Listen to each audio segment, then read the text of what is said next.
Hello दोस्तों, मैं सौरभ आप सभी का स्वागत करते हैं हम अपने यूट्यूब चैनल एसएससी माहौल पे। तो दोस्तों, आज की इस वीडियो में हम कवर करने वाले हैं आरआरबी एएलपी 2018 के 14 अगस्त की फर्स्ट शिफ्ट में जो मैथ्स के सॉल्यूशन पूछे गए हैं, उन सारे क्वेश्चन पूछे गए हैं, उन सारे के सॉल्यूशन करने वाले हैं।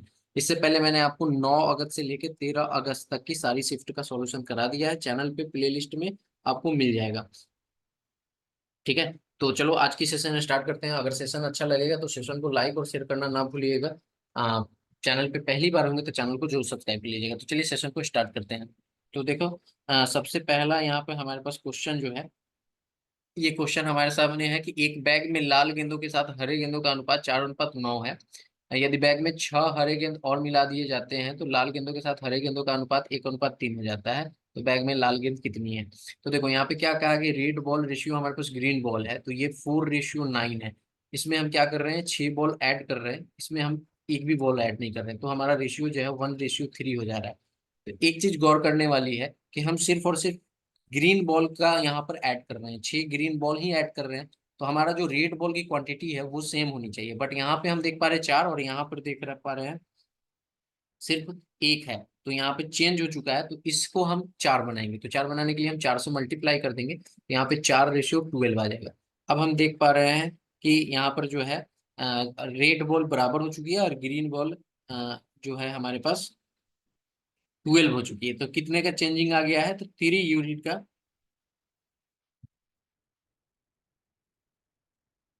ओके, 3 यूनिट का जो है यहाँ पर हमारे पास चेंजिंग आ गया है। तो 3 यूनिट की जो वैल्यू हो जाएगी हमारे पास वो 6 हो जाएगी। क्यों? क्योंकि 6 बॉल हमने ऐड किया है। तो यहाँ पे 1 यूनिट की वैल्यू अगर निकाला जाए तो क्या होगा, 3 दूना 6, यानी कि 2 बॉल आ जाएगी। ठीक है, 2 बॉल्स आ जाएगी। हमसे पूछा है रेड बॉल, रेड बॉल कितना है? 4 यूनिट है, 4 गुने 2 8 बॉल्स। तो 8 बॉल्स हमारे पास आ जाएगी, यानी कि ऑप्शन नंबर कौन सा सही हो जाएगा? ऑप्शन नंबर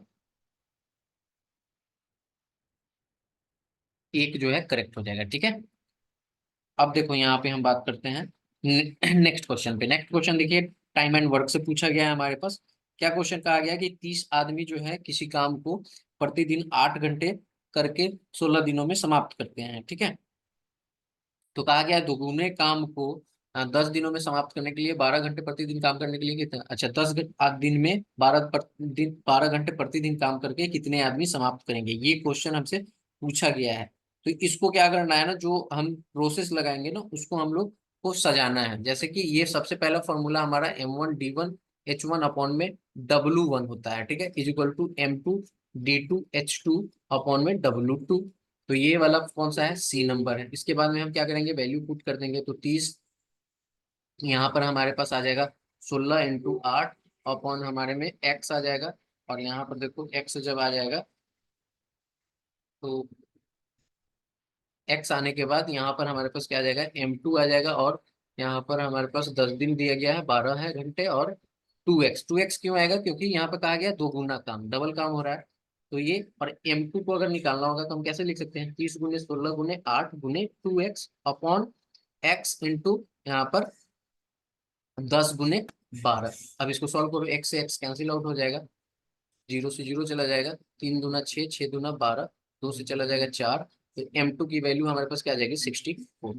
तो देखो इसको सजाना है। ठीक है, इसको सजाएंगे तो कैसे, पहले सी होगा, फिर बी होगा, फिर ए होगा, फिर डी होगा। ठीक है, तो ऑप्शन नंबर कौन सा सही हो जाएगा? ऑप्शन नंबर 4 जो है करेक्ट हो जाएगा। ठीक है, नेक्स्ट क्वेश्चन क्या कहा गया कि सैनिक ने 2:39 मिनट 40 सेकंड पर एक घड़ी का सॉरी बॉल का स्विच ऑन किया। उसी दिन उसने 12:30 मिनट 34 सेकंड पे बंद कर दिया, तो बॉल कितने समय तक लिए चलता है? तो कुछ भी नहीं, देखो 2:39 मिनट 40 सेकंड। अगर आप सोचो कि इस 40 सेकंड में हम सिर्फ 20 सेकंड ऐड कर देते हैं तो ये कितना हो जाएगा, 40 20 60 सेकंड। 60 सेकंड बराबर 60 सेकंड, 60 सेकंड बराबर हमारे पास क्या होता है, 1 मिनट। अब ये 1 मिनट इसमें ऐड हो जाएगा, तो 1 मिनट ऐड होगा तो ये हमारा कुछ इस तरह से हो जाएगा, 2:40 मिनट। अब इसमें अगर हम 20 मिनट और ऐड कर दें तो ये हमारा 60 मिनट हो जाएगा। 60 मिनट जब हमारे पास हो जाएगा तो 60 मिनट यानी कि 1 घंटा, तो ये एक इसमें ऐड हो जाएगा, यानी कि अब 3 बज जाएगा, 3 PM हो जाएगा। तो हमने सिर्फ ऐड किया है 20 मिनट और 20 सेकेंड। ठीक है, 20 मिनट 20 सेकेंड हमने ऐड किया है। यहाँ पर आप देखोगे, ठीक है, तो यहाँ पे हमारे पास 3 बज चुका है। अब हमने बॉल कितने बजे बंद किया है, 12:30 पे। तो 9.5 घंटा तो ये यानी 9 घंटे के बाद 12 बज जाएगा। 9 घंटे फिर 30 मिनट और 34 सेकेंड ऐड कर दो यहाँ पर, तो कितना आ जाएगा 9 आवर 50 मिनट एंड 54 सेकेंड। इतने बजे जो है बल्ब इतने देर के लिए जला रहा है। ऑप्शन नंबर कौन सा सही हो जाएगा? A। कुछ भी नहीं करना था, इस बहुत इजी क्वेश्चन था। नेक्स्ट क्वेश्चन क्या कहा गया कि x² - 4x + k = 0 है। एक मूल x की वैल्यू 3 है तो दूसरा मूल ज्ञात करना है। तो सबसे पहले क्या करेंगे ना, x = 3 दिया है, इस x की वैल्यू को इस इक्वेशन में पुट कर देंगे। तो यहाँ पे हमारे पास 3 का स्क्वायर -4 × 3 + k = 0।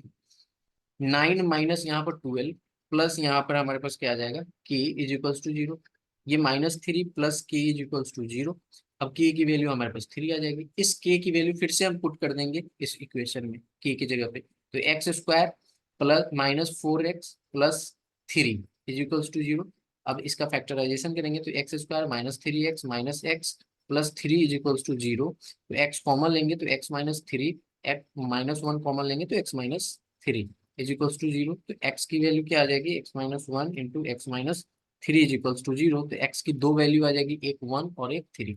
3 पहले से ही दिया हुआ है तो दूसरी वैल्यू क्या आ जाएगी, x = 1। ऑप्शन नंबर कौन सा सही हो जाएगा? 4। नेक्स्ट क्वेश्चन क्या कहा गया है कि एक रेलगाड़ी एक प्लेटफॉर्म पर खड़े एक आदमी को पार करने के लिए 54 किलोमीटर प्रति घंटे की रफ्तार से गति से चलने वाली एक 180 मीटर लंबी रेलगाड़ी जो है कितना समय लेगी। ठीक है, टाइम हमसे पूछा गया है। तो यहाँ पे देखो डिस्टेंस हमारे पास कितना दिया हुआ है, 180 मीटर रेलगाड़ी की लंबाई है और स्पीड जो है हमारा वो कितना है, स्पीड हमारे पास है 54 metre kilometre kilometre per hour. हम एक चीज गौर करेंगे कि जो डिस्टेंस है वो मीटर में है और टाइम जो ऑप्शन हमारे पास है वो सेकंड में है, तो इसको हम मीटर पर सेकंड में चेंज कर लेंगे। तो 54 जब भी हमको किलोमीटर से आवर किलोमीटर पर आवर से हमको मीटर पर सेकंड में जाना होगा तो 5 ऊपर लिखेंगे, 18 नीचे। तो यहाँ पे 18 × 3 = 54, ये 15 मीटर पर सेकंड आ जाएगा। टाइम का फॉर्मूला क्या हो जाता है, डिस्टेंस अपॉन स्पीड। तो डिस्टेंस हमारे पास 180/15। 15 से ये 12 बार में जाएगा, यानी कि 12 सेकंड जो है इस क्वेश्चन का आंसर आएगा। ऑप्शन नंबर जो है A will be the correct answer. Okay, next question पे चलते हैं। कहा गया है कि एक टावर के बाद से एक पहाड़ी के शीर्ष का उन्नयन कोण जो है 60 डिग्री है। टावर के शीर्ष से पहाड़ी के बाद का उन्नयन कोण 30 डिग्री है। यदि टावर की ऊंचाई 50 मीटर है तो पहाड़ी की ऊंचाई ज्ञात कीजिए। देखो ये एक टावर है और ये एक पहाड़ी है। ये कहा कि इससे इससे की जो दूरी है ये 30 डिग्री की है।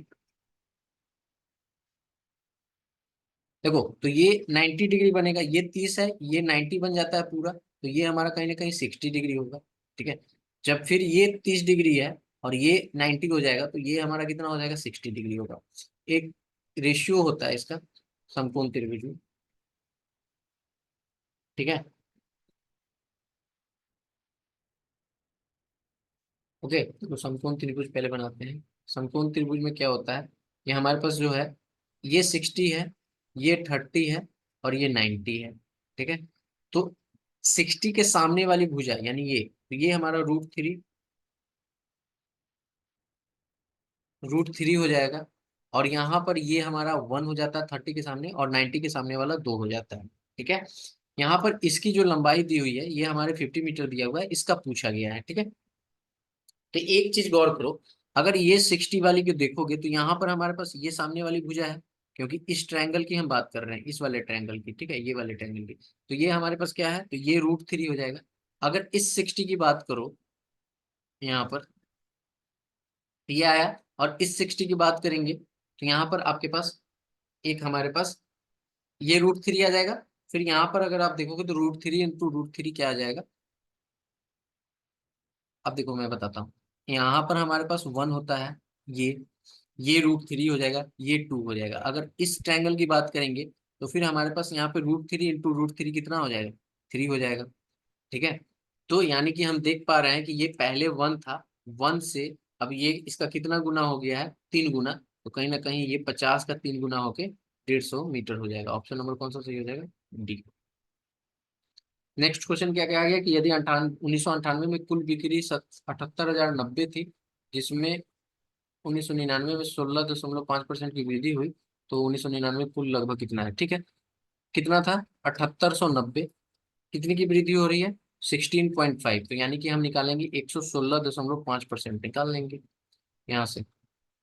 इसको जब सॉल्व करेंगे तो हमारे पास आ जाएगा 91, 91, 8 पॉइंट समथिंग आएगा, जो कि इसको 10 से डिवाइड करेंगे तो ये 8 इधर चलेगा, यानी कि 91, 91 हमारे पास ऑप्शन टी जो है करेक्ट हो जाएगा।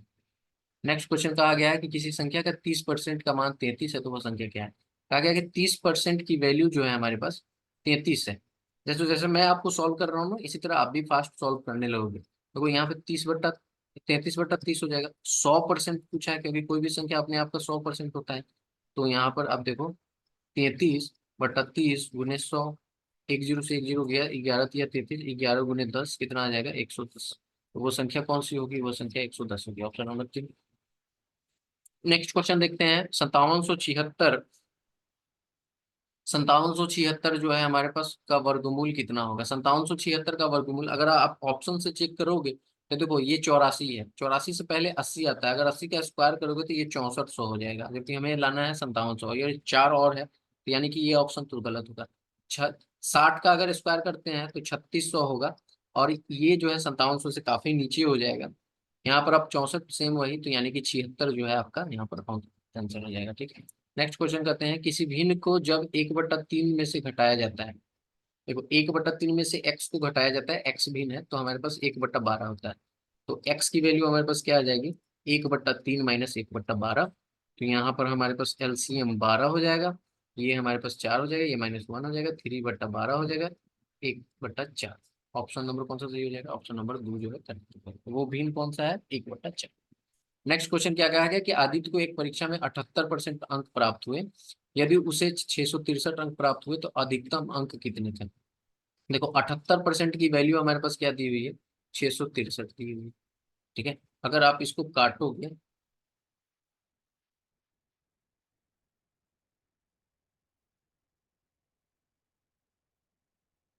ठीक है, आप इसको काटोगे तो ये आपका जो है ना, यहाँ से अगर काटते हैं तो 13×6 = 78, और 13×5 = 65, एक 13 कम 13, यानी कि हम ये कह सकते हैं कि, या फिर आप इसको ऐसे काटोगे तो ज्यादा ये हो जाएगा। यहाँ पे 78% ही रहने देते हैं। 78% 663 है, तो 1% हमारा क्या हो जाएगा, 663/78। और 100% की वैल्यू हमारे पास क्या आ जाएगी, 663/78, ठीक है, × 100। अब यहाँ पे देखो, इसे काटेंगे तो ये 51 बार में गया था, ये 6 बार में गया था। अगर 3 से काटेंगे तो 17×3 = 51, और ये 3×6 ये 50 बार में जाएगा। 17×50 850, 17×5 = 85, 850 वो मार्क्स होगा। ठीक है, क्लियर है। सेशन अच्छा लग रहा होगा तो जरूर सेशन को लाइक कीजिएगा। ठीक है। नेक्स्ट क्वेश्चन कहा गया है कि 16, 28 और 42 का एलसीएम क्या होगा। देखो 16 है, 28 है, 42 है, कैसे एलसीएम निकालना है, 2×2 दूना 4 दूना 8 दूना 16। 28 को 2×2 4×7, 42 को 2×3, 2×3, ठीक है, ×7। ठीक है। अब देखो एलसीएम निकालना है, तो एलसीएम के लिए क्या करेंगे, 2 की पावर यहाँ पर कितनी है, 4, इंटू यहाँ पर 2 की पावर 2, इंटू 7 की पावर 1, इंटू 2 की पावर 1, इंटू 3 की पावर 1, इंटू 7 की पावर 1। इसमें से जैसे 2 है ना, तो 2 की मैक्सिमम वैल्यू कौन सी है, पावर 4, तो सिर्फ 2 की मैक्सिमम वैल्यू लेंगे और फिर सबको छोड़ देंगे। 7 की मैक्सिमम पावर क्या है, 1 है, तो 7 की पावर 1, 3 की मैक्सिमम पावर 1 है। यानी कि यहाँ पे हमें पता चला 16×21, 16×21 हमारे पास क्या आ जाएगा, जो कि 336। तो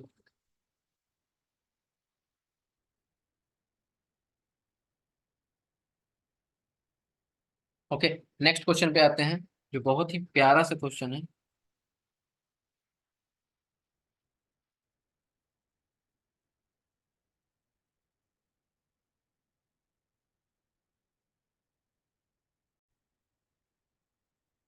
तो यहाँ पे देखो सबसे बढ़िया क्वेश्चन आपको इस शिफ्ट में है कि पूरी गति से काम कर रही एक पाइप किसी खाली टंकी को 1 घंटे में भर सकती है। हालांकि ऐसा माना जाता है कि पहले घंटे के दौरान यह अपने सामान्य क्षमता का 1/12, दूसरे घंटे के दौरान यह समान क्षमता का 1/9, तीसरे घंटे के दौरान यह अपने सामान्य क्षमता का 1/6 प्रयोग करती है, चौथे घंटे के दौरान यह अपने सामान्य क्षमता का 1/4, और 5वें घंटे में यह अपने सामान्य क्षमता का 1/3 प्रयोग करती है। एक अन्य पाइप भी इसी प्रकार प्रदर्शन करती है, लेकिन वह पूरी गति से काम करती है तो वह खाली टंकी को 2 घंटे में भर देती है। ठीक है। पानी को बाहर निकालने वाली पाइप के साथ जो स्थिर दर से टंकी से बाहर पानी निकालती है, तीनों पाइप के एक साथ काम करते हुए खाली टंकी को 5 घंटे में भरा जा सकता है।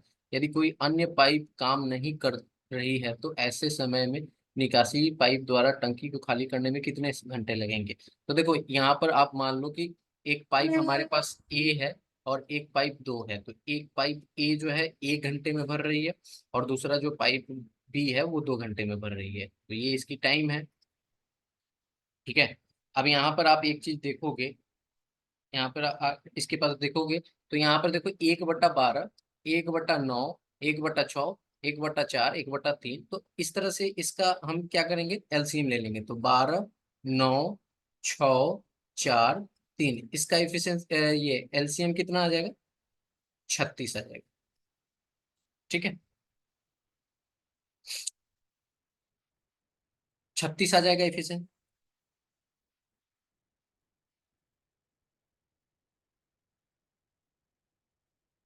क्लियर है यहाँ तक। ये कैसे आया, क्योंकि हमने सिर्फ नीचे वाले का लिया है। ठीक है।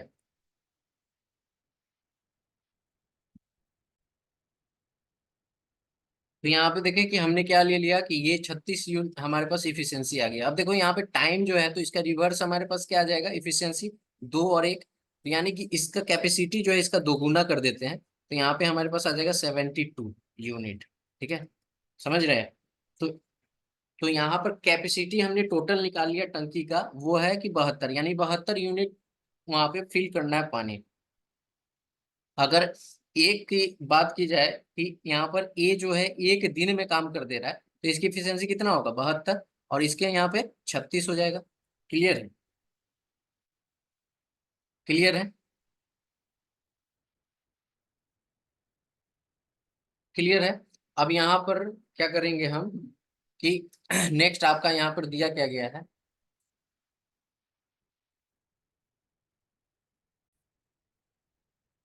ठीक है, तो यहाँ तक आप समझ गए कि 1 दिन में ये भर रहा है, तो यानी कि ये इसकी इफिशियंसी 72 होगी, तभी तो ये 72 यूनिट काम कर दे रहा है, और ये 36। ठीक है। तो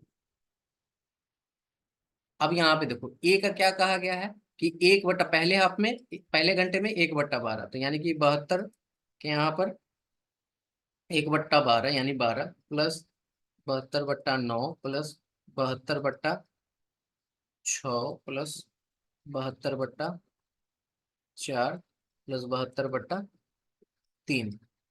अब इसको काटो, 12×6 = 72, 8×9 = 72, 12,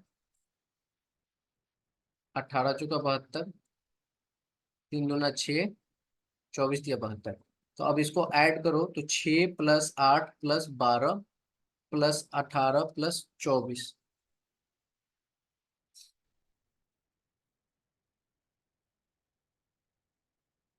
इसको ऐड करेंगे तो 8×4 = 12, तो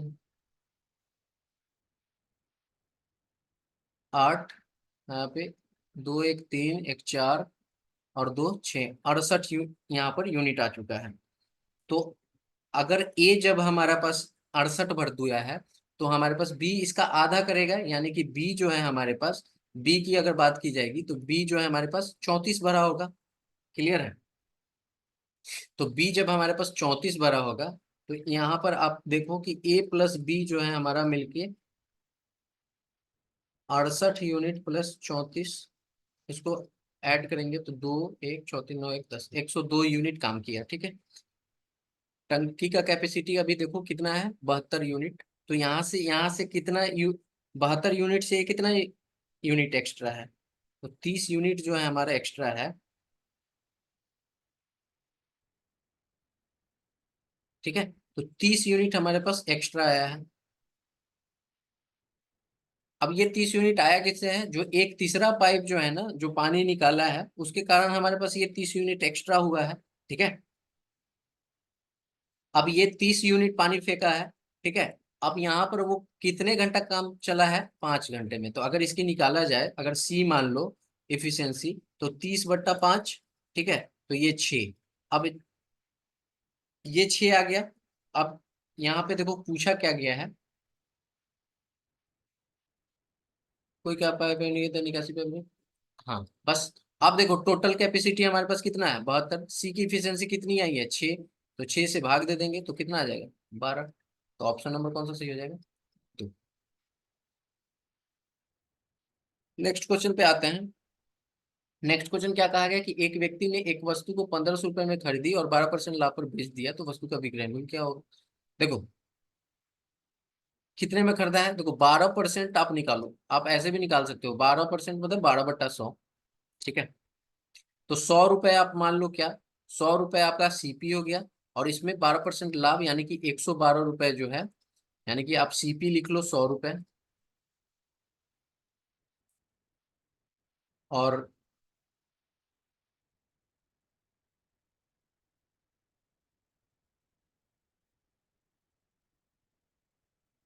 112 आपका एसपी आ जाएगा, ठीक है, इसके अकॉर्डिंग।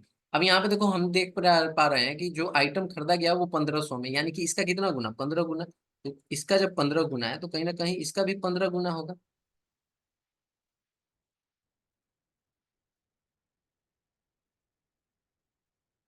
ठीक है। समझ पा रहे हैं,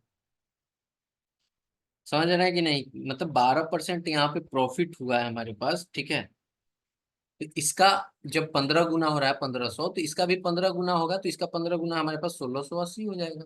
तो ऑप्शन नंबर कौन सा सही हो जाएगा, ऑप्शन नंबर 2 जो है करेक्ट हो जाएगा। ऐसे आपको, या आप फॉर्मूला से अगर लगाना चाहते हो तो एसपी का फॉर्मूला क्या होता है, विक्रय मूल्य का क्रय मूल्य इनटू में 1 प्लस प्रॉफिट अपॉन में 100, ऐसे भी आप कर सकते हो। तो ये 100 है हमारा, सॉरी 1500 है, ये हमारा 1500 है।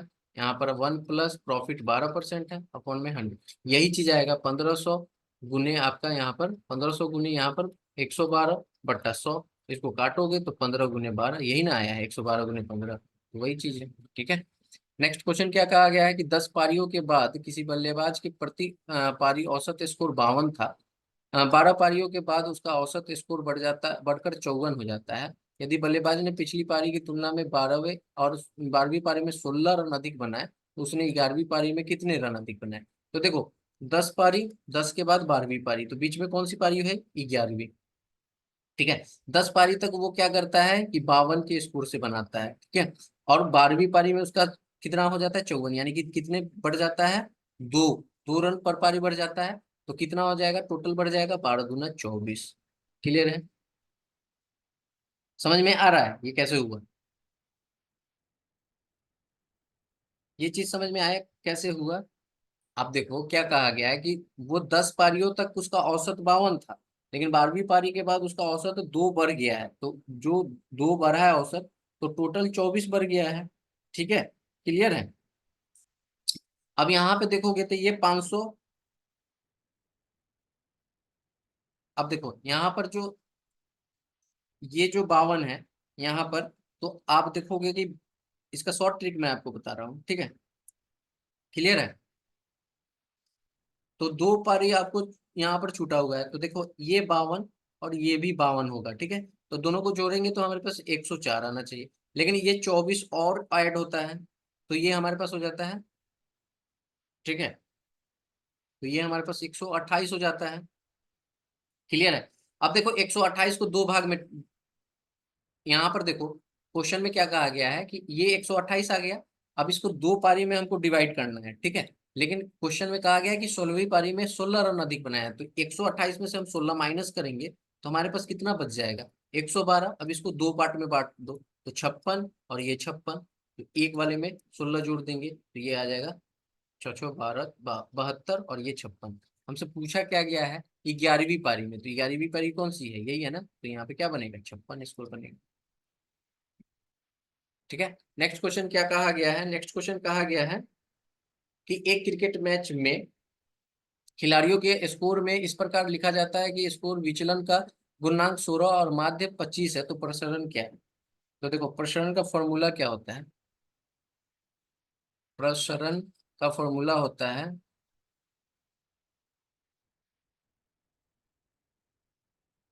मानक विचलन मानक विचलन का स्क्वायर। ठीक है। अब यहाँ पे विचलन गुणांक क्या होता है? विचलन, ये फॉर्मूला होता है गुणांक का, होता है मानक विचलन